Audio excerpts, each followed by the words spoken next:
Parades, protests, marches. Throughout history, American citizens have had the right to hold such gatherings thanks to the freedom of assembly.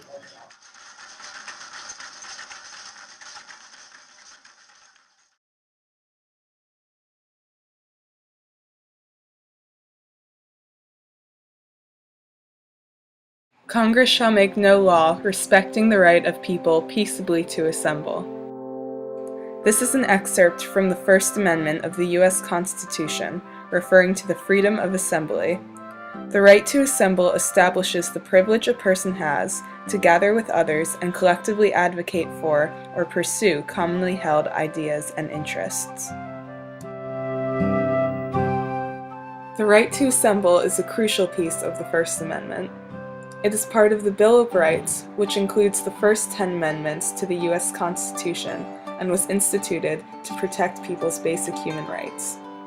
The Bill of Rights was put in place in 1791 in order to ensure that under a new constitution, people's individual freedoms would not be taken from them as the stronger central government was being created. Initially, the right of assembly was intended to only protect those who planned to campaign for change within the government. Over time, however, the right has grown to encompass all who feel moved to gather and express their opinions with others, either publicly or privately. The law nonetheless does not stand without restrictions. A city or town may regulate the time, location, and manner of a public protest or demonstration, but may not limit it unreasonably. Protesters may not be denied access to public areas, for example, parks or sidewalks, although they may be denied access to previously known privately owned areas, such as work buildings or other venues.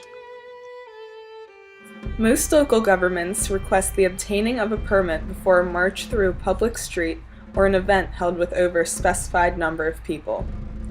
Permits can only be denied on account of safety standards, not on account of disagreement with the content being conveyed. This protects those who are advocating an idea that may not be shared by the majority of the population. This is possibly the most controversial factor of the law.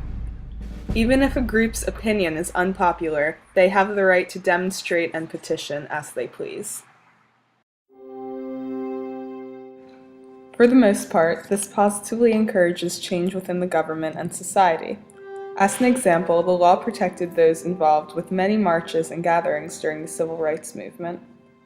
History has shown that often the majority of people will not share the same view as the protesters, igniting dispute and, in some cases, legal recourse.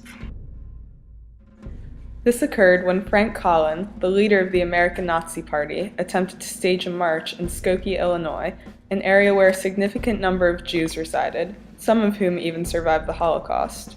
In the Smith v. Collin case of 1978, the court ordered the suburb of Skokie to allow the American Nazi Party to march, supporting their right to freedom of assembly. In many historical cases, including the ones noted here, the right of assembly has assured basic human rights. It has encouraged changes in society by allowing people to publicly express their opinions, however unpopular.